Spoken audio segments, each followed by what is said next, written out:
Hey campers, how's it going? Today we're going to take a look at some dehumidifier solutions. I live in the south where it's humid most of the year, so we need to use dehumidifiers quite a bit. Now obviously a lot depends on whether or not you have power to your RV or whether you don't, but there are a few different solutions. I've tried quite a few over the years, and again, depending on what kind of situation you have, might determine which solution you use. Now if you don't have power, the damper is a pretty decent solution.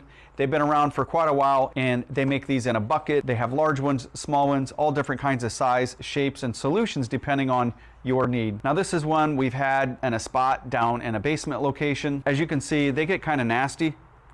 So that's one of the problems with these, is they're a little more high maintenance. You have to go check on them, and when they're finished, you need to discard them and replace them with something new. Now I got this Eva-Dry solution because I had a really small space that some moisture got in there and I wanted to dry it out. Now these aren't obviously designed for really large spaces to absorb a bunch of moisture in a short amount of time, but depending on your needs, this could be a solution for you.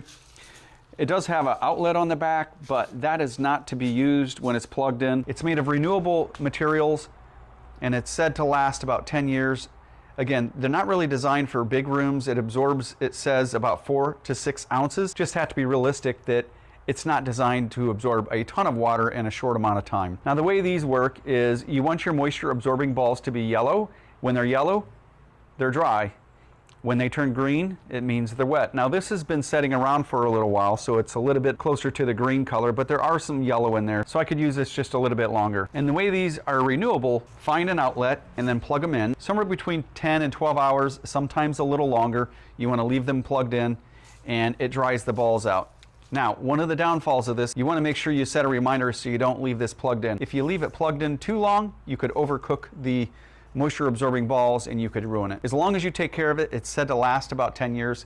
So maybe a decent solution. These are really good for small spaces, even gun cabinets. If you have a gun cabinet or something smaller, these are great. Now this is a solution I used in our RV for a number of years, and it did a pretty decent job. The problem with this is it didn't really remove a lot of water. After we moved to the south, where it's much more humid, I needed something a little bit bigger. These ProBreeze, they've been around for a little while. They have different models and makes of this. The tank on this is about 16 ounces, so when it gets full, you have to make sure you empty it. One of the things I did is I drilled a hole in the tank and I leave it in the RV sink.